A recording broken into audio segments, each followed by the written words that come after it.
Yes, yes, yes, yes. Welcome back to the Dragon's Den podcast, man. And we got some great topics for y'all, man. We got some great topics this week. It has definitely been a high news event situation, man. And welcome everybody that's here in the chat. I see y'all getting lit already. And with that being said, I'm going to go into my two co-hosts. We're going to start off with my man P. Kizzle. Yo, PK, what you been playing this week and what's been keeping you gaming? What's happening? So yeah, this is the most electrifying man in these YouTube streets, and let me tell you, I've been playing some Persona 5. I went back to Marvel's Avengers. I put up a review on my channel about how I felt about Persona 5. Looking forward to some more gaming going this week. And believe me, that update for Marvel's Avengers is hit. That's hitting. That's one of the topics tonight. We're going to talk about that because people really not talking about that, but we're going to get into that. That's one of those topics. That's a fact. That's one of my secret ones. But being that you let the cat out the bag, that's a great topic to talk about a little bit later. Now, Sick, what's good with you, bro? What you been playing, what you been gaming on, and what's been keeping your attention? Yo, what's up, everybody? Episode 4, Dragon's Den, man. What have I been... Oh, excuse me. Sorry about that. What have I been playing? Well, first of all, I was playing. I gotta look a lot younger on the podcast, and I shaved this morning. So exposed the double chin. I need to start chewing some gum. But as video game wise, I've been playing some Forza and Dirt 5. I've been in a racing mood this week, so I've been playing lots of that.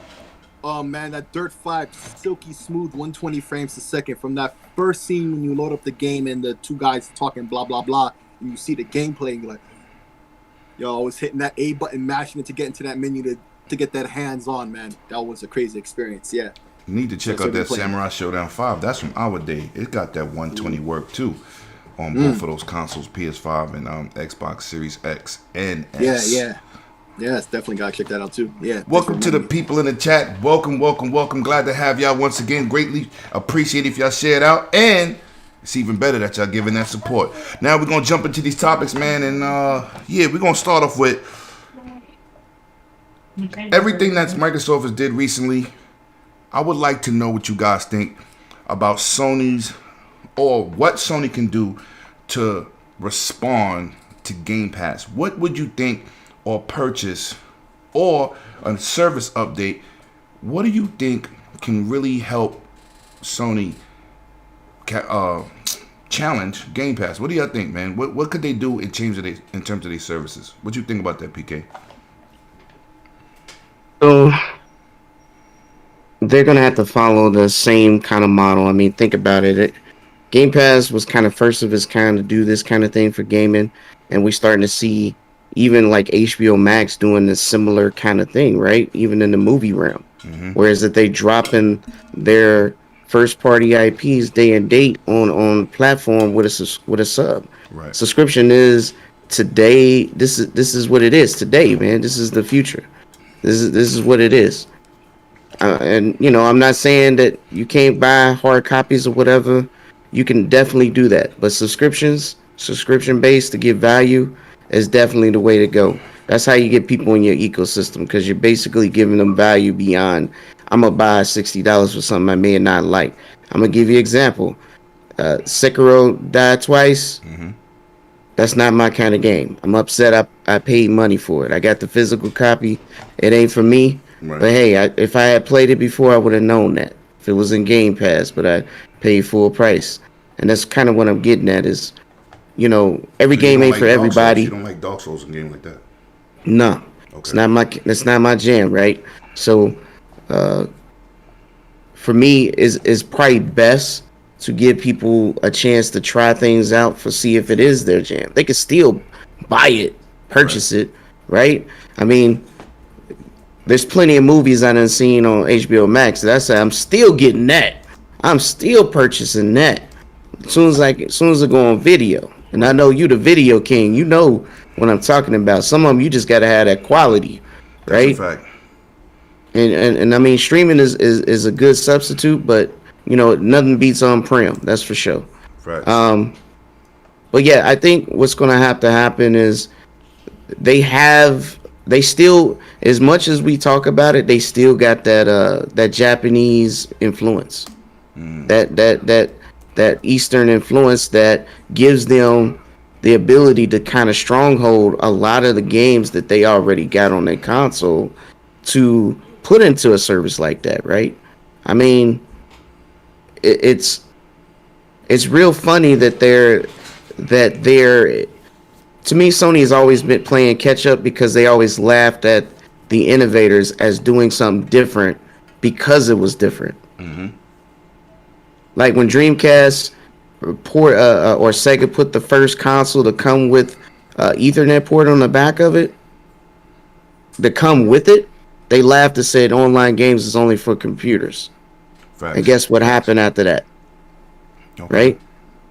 Right? Same thing with when it comes to their current adaptive controls, their haptic feedback. Who they didn't come up with that. It's not their idea. Nintendo did. Right. So Right. the thing is they always play catch up to take ideas. Not say it's a bad thing to want to do that, but they always make fun of the innovator. And then when it's popping, then think about it. Even their PlayStation Move didn't have motion controls to the Wii showed that motion controls was a thing, was a gimmick that people jumped on. Right. True indeed. True indeed.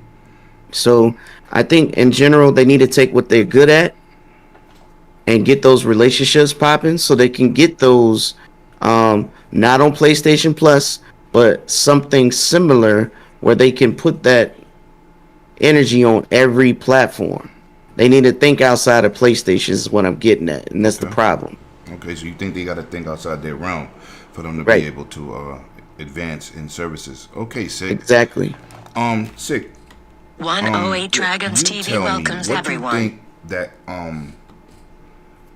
Sony can do? What services you think they can improve to combat Game Pass to give their PlayStation community better service? Well, I'm Equal. of two minds of this. There's two things going on. High key, they should be doing something that's pretty obvious, and that's flatly copying Game Pass. They have a back catalog that's ridiculous. But to leverage that, they have to invest in backwards compatibility. And a lot of that is software driven. They already have the emulators and stuff to do a large majority of their back catalog already. So, in fact, I think they have the software for all of it. Right. And the PS5 should be able to run all of that easily. So, they need to leverage that. All the past PlayStations and their two handhelds is a lot of games. Like, they have the potential, if they were to do it this correctly, to easily outpace the offering of Game Pass with just a large amount of content that they have on offer, but they don't. But low key, what they're doing right now is a patch, and it's clearly just a copy to like to satiate the need is what they're doing with the PlayStation Collection and these other games that are coming into the PSN Plus. Okay. Like the PlayStation Collection, when I finally get a PS5, all these major PS4 games that I never got, I don't have to spend $60 to get them. They're all for free on PlayStation Collection. The same way we have them on Game Pass, but they need to expand upon that, expound upon that, and they have Gaikai and PS Now and streaming. All of that needs to be, one thing, a synergistic, system, and they have the pieces to put together, but they haven't invested as much as they need to in things like backwards compatibility on the platform native to get these things to happen, because they really could, and they really could be the leader with all the content that they have to bear. Okay. I can go with that. I can definitely go with that. We're gonna jump into a topic because PK has another big interview to do over there on his Four Guys with Quarters podcast with him and Clowns and the team. So I'm gonna get into a subject that he already brought up earlier. Now we know that a lot of content-driven games have longevity in mind. The Destinies, the what else? Destiny, Division, games of that nature, right? We seen what happened to what's that EA game? They just disrespected the one like Iron Man. Anthem. We seen what happened to that, and it sort of happened to Marvel Avengers. Maybe not on that front. So I know everybody's seen the Black Panther trailer. We know that these got next gen update, 60 frames, 4K, 30, full bells and whistles, particle effects, everything blown off the charts graphically.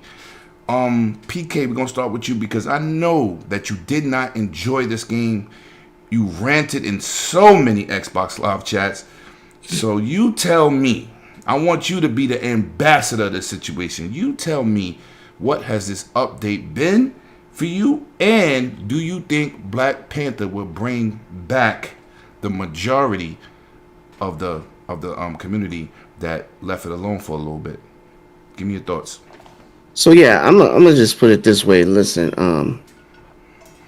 the update is a good quality update. It is 4K 60. It does run a lot better. The game still got some issues. Don't get me wrong. Clowns and I was playing earlier. Had to reload the checkpoint a few times to get enemies to spawn. I mean, it has problems, but overall, the quality update makes the game a little more enjoyable because it feels smooth. For me, I'm more excited with the idea of Black Panther. Right, Black Panther. Just the reveal alone, the way they did it, started the hype train. Right. And what I really like is that they focused on him and his backstory. You hear Claw in the background, Right. so you know it's about to go down. Right. And I'm glad they did this and put the Spider-Man on hold until later. Okay. Because it would feel the game already it feels like there's a hole, right? A hole in the content. And the last thing you want to do is put a exclusive content out there, and right, and the rest of the platforms are starving. You feel me? That would Like be so. crazy. I didn't even look at that like that. So you definitely want to These are the cater facts. to everyone first. You want to make sure everybody eating before you start taking care of whatever commitments you got, down the pipe. I see a lot of PlayStation guys complaining, talking about this supposed to be out by March, but look, 2020 happened. It is what it is. We got to accept it and move on. But at the same time, Chadwick Boseman was a movement. He wasn't just a person. He was a movement. And he represents something more and brought more to this character.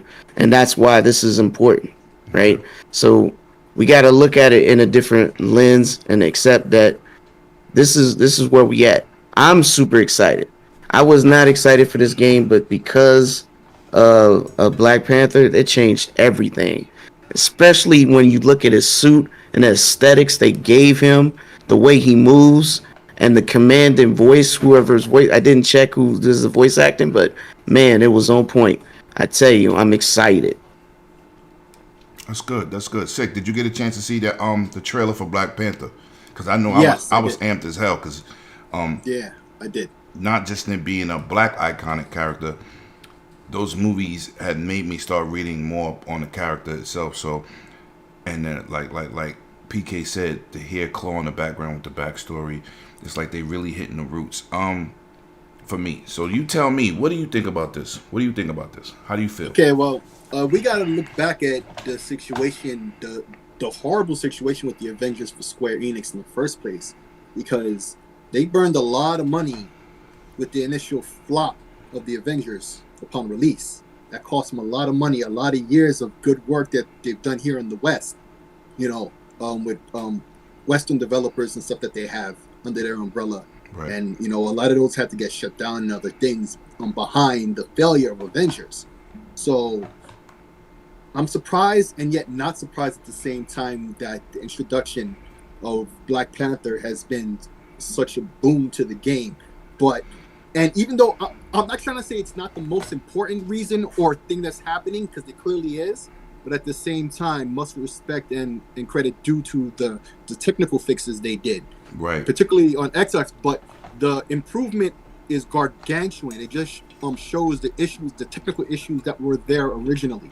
So if they didn't fix or address a lot of these issues, I mean, it's not perfect, like PK mentioned, but if it was just the Black Panther DLC alone, without these fixes and improvements, I think not only would it have not worked out, but it would have pissed the gamers off even more to see that they have Black Panther, so they see the potential and for it to still not be running right. So you have to have those hand in hand.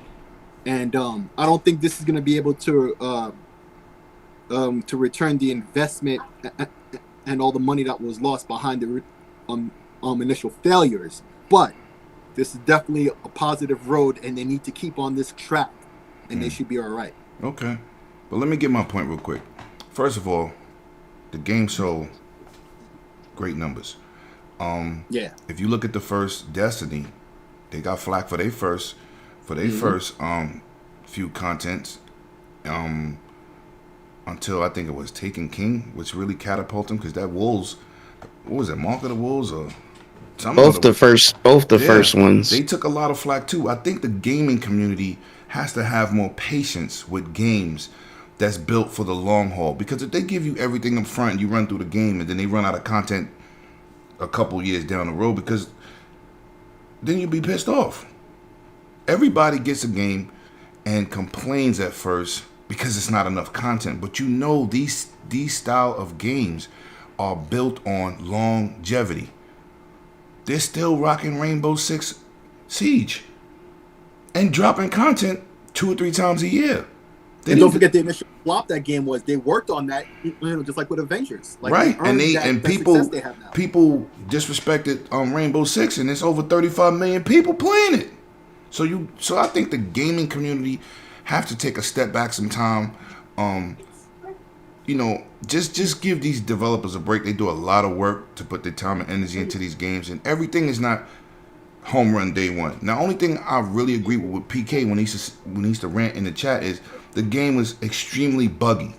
That I can see you complaining about, but content comes with time, and as a gaming community, we have to have more patience for these games that's built for the long haul, man. You can't really jump out there and say, what if Starfield comes out and people like, oh, but the content, but that game is built for the long haul also. So you have to just have a little bit more patience with that, man. And with that being said, we're going to move on to the next topic. EA Play going to PC and bringing Auto HDR. Now, EA Play going to PC inside Gamepass with these new updates to HDR for older games. Over 1,000 plus games. Microsoft is definitely hitting it out the park, man. And I really respect what they're bringing to the table, because I even said back in the days, console had more HDR gaming than PC.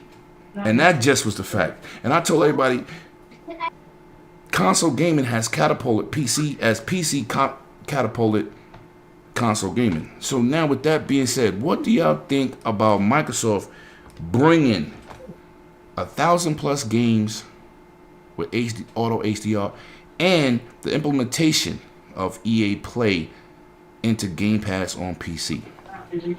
Can I go first? Yeah, go ahead.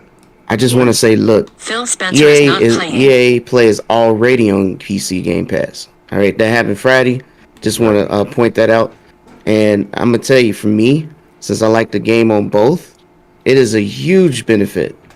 A huge benefit that give you that flexibility and opportunity to have choices. Facts. And believe me, the PC world, people are looking at this. Mm-hmm. And for the people who probably will not and have not bought an Xbox, this is huge to them because they are Game Pass subscribers. I was talking to people in my job, and they own a PlayStation, though they primarily game on PC, but they have Game Pass because it's a big win. It's a big W. The value is there, and to be able to have all these games at your fingertips, the Bethesda and EA Play was added. It was just huge. It turned into a behemoth. Let me tell you, it's almost like I don't know what to choose now. I don't know what to install. But at the same time, I'm gonna say for the Auto HDR, that's awesome, because a lot of these games didn't have these components. To be able to add technology and techniques that wasn't around and wasn't available. I mean, not just the Auto HDR. I want to talk about the FPS boost, right? Just from using the API built into the Windows platform. changes the game. That changes everything. Being able to put these games on the Xbox that didn't have the ability to run at higher frames. Now you got the ability to run at higher frames, and I mean, I feel like this is a no brainer. Like, unless you're not a console guy, this is a big deal for console warriors out there. This is huge because it doesn't require the developer to do nothing. This is straight out of the box from the hardware and software side and Microsoft wizardry that they put into this. This is what they've been working on the last 5 years, is to give you guys something impressive, and that I think they knocked it out the park. Yeah, I think that's the best part about it. The devs don't have to go in and do anything. They just Microsoft just shows them the game, make sure it's definitely the vision that the developer intended the game to reach the market, and this is excellent. Sick, give me your take on this. What do you think about this, man? Okay, so first off, EA Play being on Game Pass is just, the next evolution of the continuing saga in Game Pass, just blowing us away. It's like I'm starting to say often now, I'm getting kind of numb to all the awesome announcements. It's just like they keep blowing me away. So, Right. EA Play on PC is particularly dope for me. For example, Star Wars Squadrons. I keep intending to buy that, and I never get around to it. Crossplay and on PC supports VR. See, so Yeah, I bought it on PC too. Again, that's right, a double dipped. Right. Oh, right. So, I never got around to buying it, and thankfully, my patience has been rewarded. I just can download it off of Game Pass and not have to pay, the price for the game. That's on Game Pass on P. Oh yeah, because of EA. Right. Yeah, but I did get the game for like $20, but I ain't mad. Right, yeah, I just never got around to doing it. I'd always intended on getting that game, particularly because Phil Spencer is not playing. And the cross-play element. I'm a big supporter of those two things. So, perfect mix. But I never got around to it. So Right. That's one thing. But then you're talking about the auto HDR and stuff. Okay, this is not out for anyone right now except if you're Windows Insider. So if you're just on the on the public version of Windows, it's not out yet, but it will be in about 2 months maybe when the next major quarterly update of Windows is out, and then we'll have this. But with a lot of the interviews and stuff that they've had with the people behind this, they have explained that the majority of the code is based on what they implemented into the Xbox. So we was talking about the Windows and the operating system and DirectX and all of that, and how it's all the same thing. Well, this is an example of that. It's just they took it from the Xbox, they plugged it in largely. I'm oversimplifying it, but overall, that's basically what they're saying they did. Okay. And it works that simply. Currently on PC, there's an app called Special K that's used for that. Now I don't need that. It's built into Windows. It's just like the game bar. It's built into Windows. You can do the Xbox Live Chat. It's just that integration is wonderful. We have more games now. Great. I mean, it's more and more great news every time they make an announcement, and I'm just so amazed by the constant improvements they're making all the time. I can't even be any more impressed. My reactions is always the same, like, wow, that's awesome. Okay. Okay, great. definitely. Now, with other big announcements, we had another one this week, man. I'm telling you, it was fan-filled. If you a gamer this week, man, the last couple weeks on even multiple platforms, it's been a great week, man. Now, this announcement I'm going to talk about, it affects Evo. Now, Sony has taken the largest stake into Evo. They're bringing the game to the masses. But give me y'all opinion on Sony making that purchase. And do you think, games like Killer Instinct, there's rumored that Nintendo might back Smash out, which I think that hurts the community. I don't know why they would do that, because Sony technically doesn't have their own fighter to compete with a Killer Instinct. They purchased they paid for Capcom Street Fighter V, which ended up one of those games that the content didn't come out good. It got hit kind of hard from the gaming community as being lackluster, featureless, and then of course they improved upon that. Capcom did. Tell me your outtake, Sick, on this whole Evo situation and how it might benefit and how it might not benefit the fighting gaming community. Okay, before I answer that, I have a quick question for PK. It's a quick yes or no. But didn't last night Nintendo pull out of Evo, or like they officially announced that last night, or was this just a rumor that No. it's looking like they might? Okay, they haven't. It's All a right, rumor. cool. It's a rumor. Okay, that's a rumor. Okay, Yeah. it's still rumor. Okay, so my opinion is, if you notice with the last generation, Sony really has the lock when it comes to fighting games. Not that there's not any on Xbox, and there's definitely some on PC that's surging now. Like it's more common to see these games on PC as well. Like in fact, most of these upcoming and recent fighting games that are console exclusive on PlayStation, they're also on PC. Right. So that's a big thing in the crossplay and everything. That's great. So I feel like based on what the both of you said last night, I'm starting to think.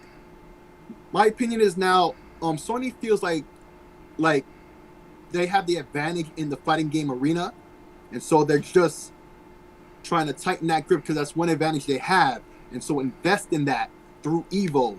And Evo apparently needed the money too. Oh yeah, there was in financial trouble, man. Yeah, and financial trouble, so they needed this money too, and they already have a great relationship with Sony. Remember last generation when they wanted to switch over to the PS4 for Street Fighter, and initially that didn't work out because the input lag was so high on the PS4 version, and the system by default apparently had more input lag by default compared to the Xbox, so that was also a thing, and so they had to spend a lot of time optimizing that, and meanwhile they stuck with the 360 version because it just worked, so that was always a push to go towards PlayStation when it comes to Evo. Well, we gotta say shout out to the Missouri servers. Hopefully they don't have that this generation. Azure. Right. So hopefully they don't have especially that now this during generation. the pandemic. They had to be online, so it was key to have strong online to have all that work. Okay. So this is just their play. It's one of their strengths, and they're sticking to it. They're doubling down. PK, what is the good and the bad with the situation, or if it's all good, let us know. Give us your opinion. So I don't think it's a good or bad. It's more like a business move. It's just for marketing. It's just for, Evo was in a spot. They needed some backing.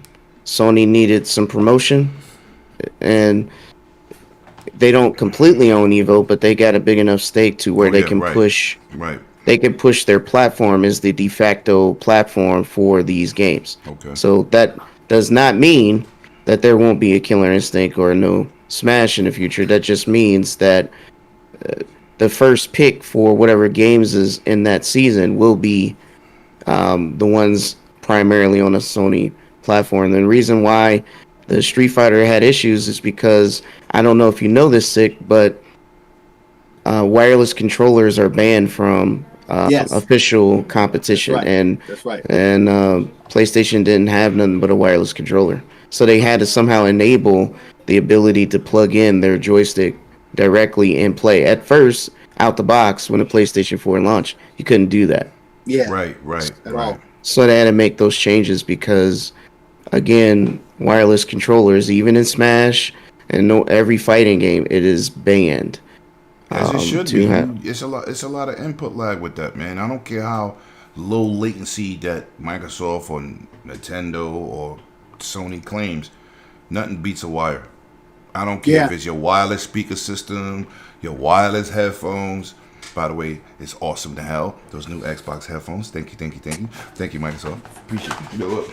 I definitely appreciate y'all. You know what I'm saying? But with that being said, man, we need to move on because I'm trying to get enough subjects done with my boy here, PK, because he got that big interview. So we're gonna get into. I know you're not really a VR player, PK, but we're gonna go to you first. What did you think about? Are you kidding me?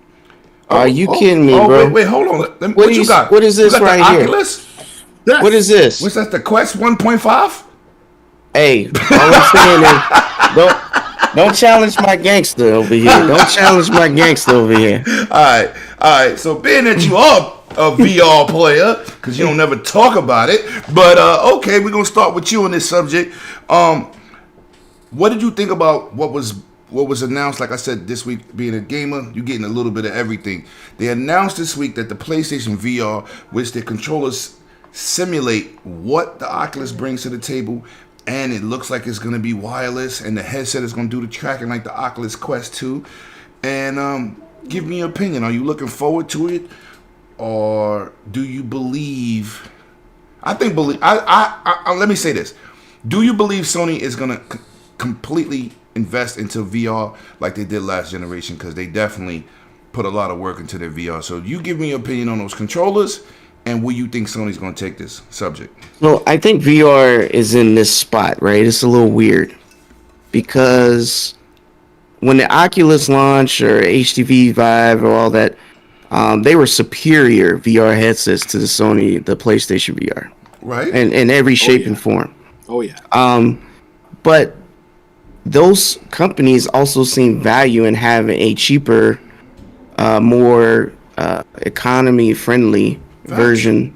So they brought, of course, you see the Quest 2 and, cheaper lines for people to just, because VR is a hard sell in itself.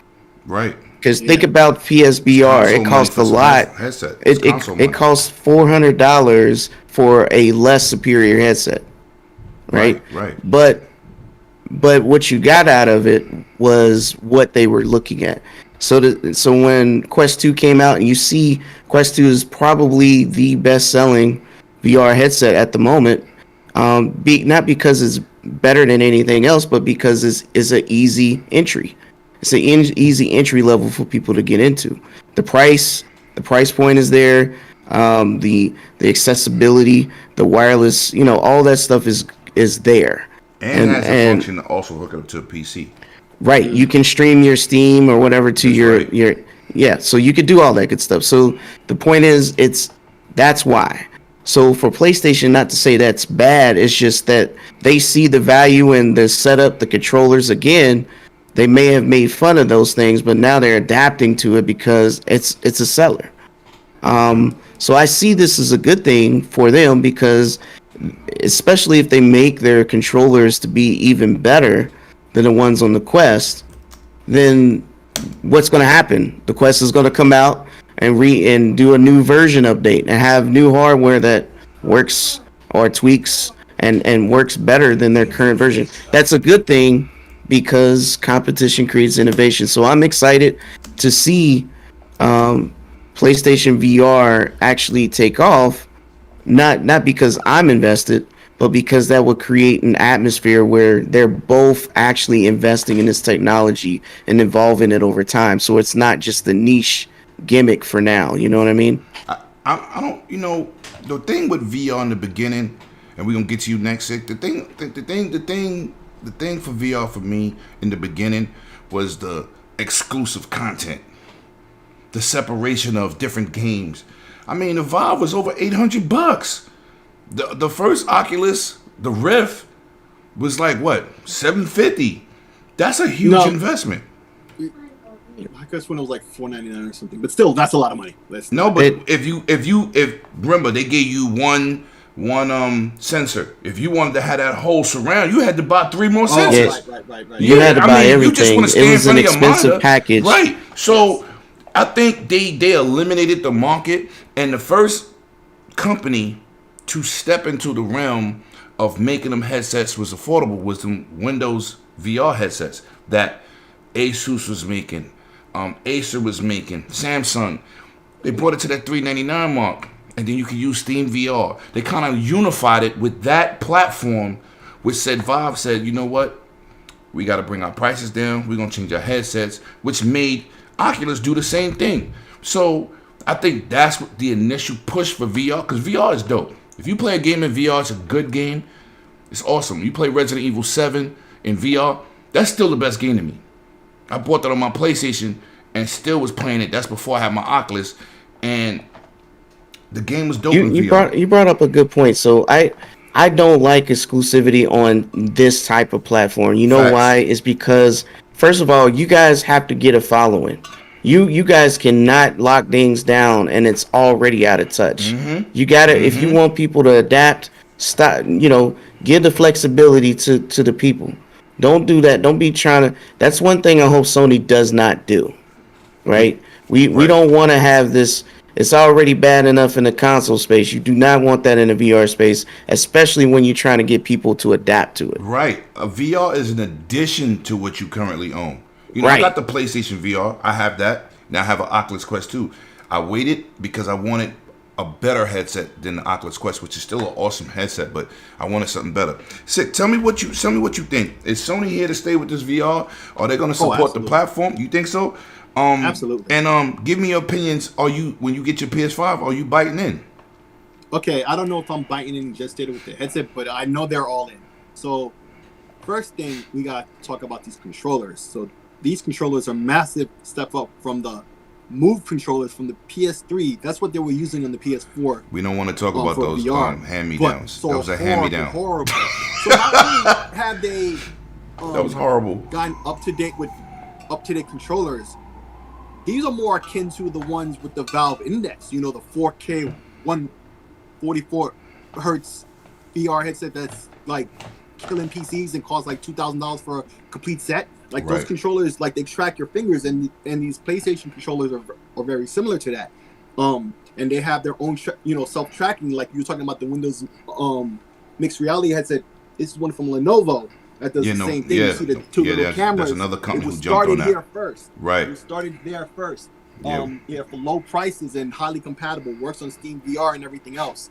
Like it's open to work with everything. Okay. So, the technology is out there, and the one example I want to give is you look at the Oculus Quest 2 in particular, how the price is so low for a self-contained unit because Facebook is expecting to make that money back in advertising. And Oh, they're somehow getting you it. have to They're have getting it. a Facebook login and all of that. So Sony should be able to do the same thing with their headset in that they make the it's the Razors and the Razor Blade model that you have on the consoles. Right. So you make the money back on the games. So I surmised before they could make a headset that's much like the Quest where it's self-contained, but they could take those smarts out and just leave it as a dumb headset that plugs into the PlayStation, and it saves those costs even more. But if they had a pro version that's more like the Quest, where it can play like stuff over the cloud or whatever on its own, and then when you plug it into the PlayStation, it'll work that way. And that could be a pro version that's like maybe $100 more, or they could just do the base dumb headset, and they really are saving. And then that's mass market now because the price is so low. Mass market and one USB-C cable, boom, no crazy box like before and all of that. These are the Very simple. facts. Everything is wireless, or in the future, completely wireless headset. This is what most non-technical people who are looking at VR like something they want to mess with, that they always ask for. If everything is wireless, including the headset, if Sony could do that on maybe a pro model or something, people are willing to pay for that. I'm gonna say one thing. That wireless sound cool, but the Oculus Quest don't last long. Right. Nah, The battery. I'd rather plug it up to my PC. Me too. And another thing that's crazy, when I am wireless, I take a 26,000 milliamp charge bank, and I plug it to my headphones with an amp to go to my I got the Vive headsets with the speakers. I got it. Right. I got it adapted. I got an amp to that, and then I got a battery pack on my right hand side. So I'm a little bit weighed down playing that thing because the time limit on wireless is really not to jump off. And console guys, they jump into that VR, man. Just give me a wire. I mean, give me a long wire, but I'd rather have a wire than make it wireless and more expensive. You know what I'm saying? Right. Exactly. So that's why the dumb headset with just the cable, you take the Quest, design and philosophy, and you take out that Android hardware to make it self-contained. So it's a dumb headset, and that's low cost and very powerful and effective. And I think that's the way they should be going. All right, we got two more subjects. PK has to go in 14 minutes. You see him on the clock for you, PK. You know you my guy. Got to make sure you get to your interview on time. So we're going to jump into two subjects that's going to be saved for last. I want to get your expectations of the March 26th event. We know it's an indie event. We know they're putting the indie developers on showcase, Microsoft. So I want to know. You first, PK, because you have to go soon. Tell me your thoughts on what you expect to see, and do you expect to see some type of AAA banger that Microsoft is holding back on? Tell me what you expect from this March 26th event. Well, I mean, I try not to have expectations. You see what happened with Square. No Final Fantasy VII remake announcement. Um, Oh, you mean for Xbox? but for ID Right. Xbox, I'm hoping to see Hades on console. Right, that was last year's indie big game Awesome game. Got that on the Switch. on Steam. Awesome. I own that game. I just have. I would love to see that to come on console. I would love to see some other big games. There's a rumor that League of Legends is coming to console. Um, just in general, I want to see what because indie guys do a lot of great games. Facts. What's this game I played here? It's called Monster Rancher. It's not Sanctuary. Okay. I 1,000 out of 1,000 that game. It reminded me of a adventure Pokemon or something. But yeah, I would love to see just new games, just new fun games, just to sit and just turn your brain off and just chill. You ain't got to be sweaty and just play a game out of nowhere. So typically I don't have expectations, but I'm excited because they don't hold an event just to hold an event. Right. Obviously, they have a lot of things to show, and they do want people to be interested and bought in. So this is a big deal. Okay. Definitely, I see Dakota saying Bright Memory Infinite. Yes, that's a possibility. There's no Phil Spencer is not official playing. announcement, but yes, looking forward to something like that. Of course. Again, any of the new games that typically don't get a lot of press, I would love to see on here. Looking forward to stuff that most console gamers may or may not get to experience because they're on PC, and or may overlook because it's always suppressed by the bigger titles. Okay. Yo, Seth, get into what you think about this March 26th event, and we might be streaming on One Away Dragons, man. I don't know. Sometimes, when you be streaming those live events, they be trying to bang you in the head on YouTube. So, 108 Dragons TV welcomes everyone. what is your expectations, if you have any, and what is your thoughts on how Microsoft is going about this showcase? Because PlayStation, beginning of last generation, they put them guys on the stage. I mean, we saw more indie games on stage than we've ever seen in our life in one Sony event. So how do you think that's going to help Microsoft this time around and early into this gen, putting those independent developers on the forefront, giving them that limelight? Give me your opinion. What you think about that? Well, you know me, I'm into the retro stuff, and so indie isn't just retro, but it's new games that might have a retro You are the retro feel, king, things like Mr. that. Mame. Right. You look at my Steam library, you look at my 360, like 360 Xbox Live Arcade, that was a big deal in general, but particularly for me, because I love, those types of games. It was just as important to have Xbox Live Arcade as, Halo to me, because I would get so many games that would just right up my alley. So I can only imagine what could be at this indie showcase, but then you start getting to expectations, and I don't want to have any expectations because it could be anything. It could be so many things. I just will wait with bated breath. I don't want to have any expectations or anything. But there's one game I've been rooting for. I talk a lot about Ace Combat, but the new game now for me is Project Wingman. That's the indie game with 3 people developing it, and on PC with full VR support in the campaign, and it has like a roguelike mode that you can play, continue playing. I'd love to see that on Xbox, even without the VR. Would be big. Would be big. So that's just one game I could hope for, but not expecting. But anything could happen. Anything could happen. I'm looking at Ghouls and Ghosts that came out to Switch. It's a perfect fit. I understand I was there first, but why isn't it on other platforms? Maybe they're waiting on, Nintendo had a month long. I'm about it. I meant to buy that. Yeah, and maybe they're about to announce now it'll be on Xbox and then thus also on other platforms. Right. So I've been waiting on that title. I have a Switch, but yeah, I want to see that. There's other games like that all the time, big and little, that are peppered out all through the year. So hopefully we get a better track on what's coming out in that regard.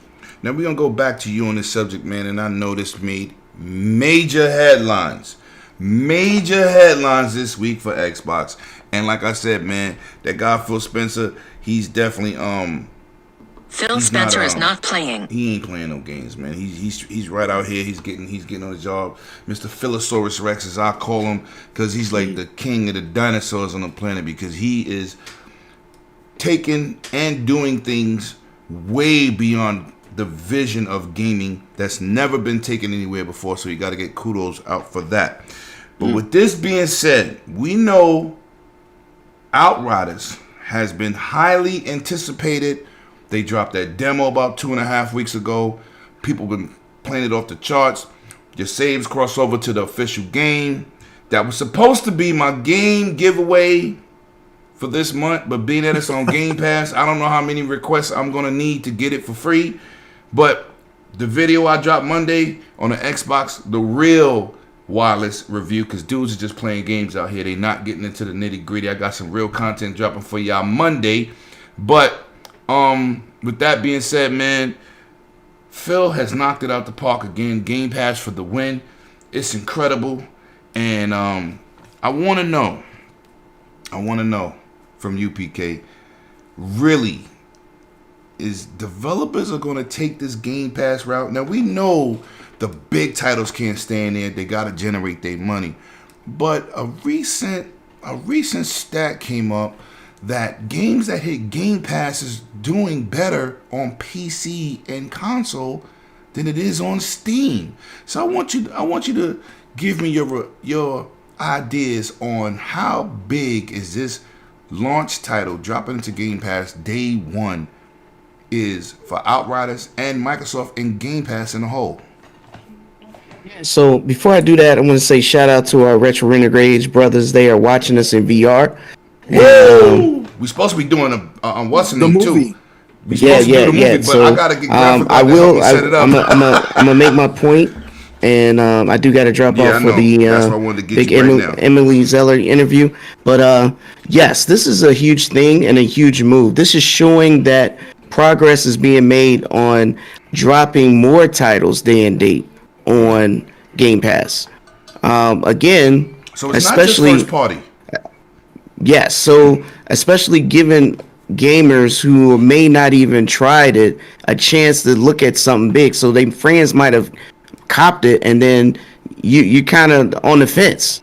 Well, Game Pass now eliminates that barrier, and then it's like it's no brainer. And then if you want to keep it, you can at a discount. My thing is, it's not a lose situation. Right. It's a win for everyone. Yeah. For the people who are playing, the gamers who has friends who want to get them to try it, or and don't want to shut out the 60 right away or whatnot. Whatever it is, it's still a win, and I think this is progression, right? It's going to happen more and more. It is not going to be this is it, and it's not. And I know a lot of people feels this is a negative. Listen, if you want to buy the game, no one's stopping you. Facts. Okay, if you want to see what it's like first, no one's stopping you. And that's what I'm saying. It's like, don't worry about what somebody else's pocket look like. Just be happy that there's a community willing to take a chance, get in the arena and jump on this. So I see more and more games, starting with the games that people don't feel like a lot of people may pick up. Like a lot of, of course, the Call of Duties may not happen because that's a guarantee that's going to generate a lot of money, right? That's a guarantee. Don't need no outside support or help or buy-in. But smaller games, for sure, makes more sense. Facts. Where, so I see this as a big thing, especially if this is a big win for Square. If this is a big W for Square, Avengers going to Game Pass next. Well, telling you that now. I'm gonna tell you this for the record. Before you go, I want you to do your outro real quick. But let me tell you this. A developer went in on a dude on Twitter and saying that being in Game Pass has catapulted their sales and has put triple the eyes on their content. So 18 plus million eyes on the game that's already in Game Pass. That's a great look. give you another. I give you and then another when they one. take it out and you love I'm the gonna check game, out. they're I'm gonna give say, you another one. Go ahead. Your Sea of Thieves just celebrated 20 million concurrent players. Facts. 20 First million. most successful game ever. Well, but that's another game people crapped on the content in the beginning. That's on Game Pass. That's on Game Pass. But that's another game people say, oh, there's not that much to do, and now it's too much to do. 20 million. Yeah. 20 million for a game that was not looked at to succeed. It is broken boundaries for them. Well, it did sell 5 million from day in end. But you get what I'm saying. Dropping the park. It's 20 million players to this day is huge. When Avengers spent more money and don't have 3 million concurrent players, right? So you got to look at that. Facts. That's a big deal. It's a big deal. That's a fact. Well, do your outs, man. Tell them about your interview. Let them know what you're about to get into. I appreciate you guys coming through. I'm sorry I got to cut it loose, but I'm gonna be heading over to have this interview with Pan Am. You guys play Cyberpunk. She's the waifu over there at Emily Zeller. So after the Dragon's Den, definitely creep over and check that out. You can find me here at the Dragon's Den on Saturdays. Definitely GRG every Friday. 4 guys at quarters. We doing interviews. Man, just hit the bell on all these because you never know. Stuff pops up. It'd be like 100. We're just gonna stream randomly. Facts. It's just gonna happen. So, and definitely check me out on my channel. I'm definitely putting up new content, videos, reviews, etc. I'm gonna try to keep it short, sweet, and simple for you guys to come in, listen, and watch, and be done and move on with your day. Facts. All right, I'm gonna check you guys out later. Thanks for coming through. We'll be over there. I'll be right over there. It's the last subject anyway. So with that being said, and have a great interview, man. And I'll be right there supporting y'all guys all day. Clowns and the whole super team over there, man. Y'all always got me, so I got y'all. So that's what we do here. Content creators that support each other. Now, Sick, jump into this subject, man.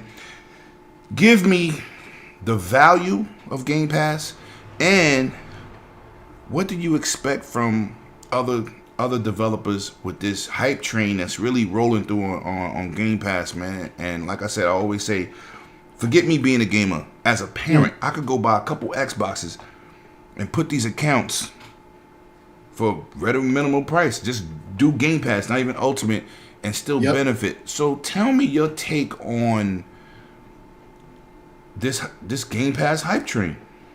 Well, first off, I think one of the first things we got to look at is how this is a new tactic for Microsoft to use when they're dealing with a publisher who wants to release a game on their platform. Now, they can release it, standard, digital, disc, whatever. Mm-hmm. But as we see with Outriders, they saw the success of the demo, 2 million people, and they went to Square and was like, hey, we should put this on Game Pass day one, or maybe it was Square. Who knows how it was, but the early reaction was seen, heard, they paid attention, and so they did this move. Right.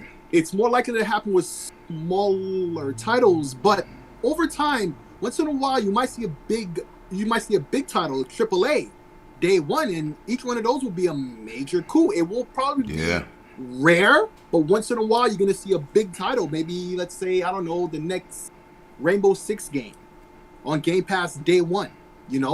Stuff like that. Now, I got a question for you. Say, game like Outriders, okay, people will enjoy the demo. That's another content-driven game, and I can guarantee, I'm saying it here first, I'm guaranteeing this, they're going to run out of content real quick because people are going to run marathons on the game. Then they're going to complain and say, it's not enough content. Because you ran 100 hours in a week on a game and ran through everything, that don't mean the game ain't got content. But with that being said, I do imagine this, and this is the take I think Game Pass is gonna really put the fix in. They put out Outriders, it lasted in 30 days. Out the 18 million people plus, 10 million people play it, and then they take it out of Game Pass. Right when you didn't get your character finished, or you didn't complete this content or this mission, or you wanted to know more of the story. What happens once it leaves Game Pass? What does that equate to? Well, first of all, the couple of days before that, there's gonna be that mass panic to purchase it before it leaves Game That's Pass. a Remember, fact. that's 20% off. So that's That's a the major fact. thing about Game Pass. A lot of people saying, "Oh, it's just renting games," which, okay, yeah. So your point, that was the whole point. Remember, but on top of that, even if you want a game and it's gonna be on Game Pass day one, but you know that game won't be on Game Pass forever, and you're really a big fan of that game, Right. you buy it on Game Pass, 20% off, and you keep in that game. You know, Yeah. the bigger a fan or attracted Game more to Pass that plus game, the discount. the more you're willing. Right, Right. you're more willing to do that. But if you're not, then you buy it later when it's about to leave Game Pass and you're addicted to the game now, and you need your crack. There you go. Well, there you go. And Okay. so the times after that, you know, those folks who weren't wise enough to do that or didn't know that technique and is itching to play that game now, it's not on Game Pass, and now they go out and they buy it. It may not be on sale, but that'll be a lesson learned for next time. Guaranteed, you know, money motivates for people to learn their lessons. So Okay. that's only more success for Game Pass. Is only going to show the worth of Game Pass to Microsoft, to publishers, to everybody. Now, before I get into your outro, you know, PK did his already. I gotta do mine. Well, you know where you can find me. Always here, One Way Dragons TV, Dragons Den Podcast every Saturday at 7 p.m. No pun intended. Cheap plug. But I like to shout out to somebody in the chat who will be. She's a female gamer. She's a streamer.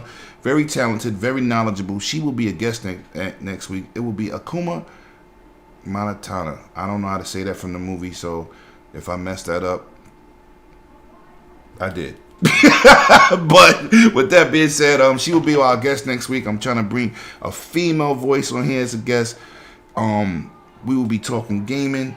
And with that being said, I appreciate everybody for coming out tonight. And Sick, tell them where they can find you, baby.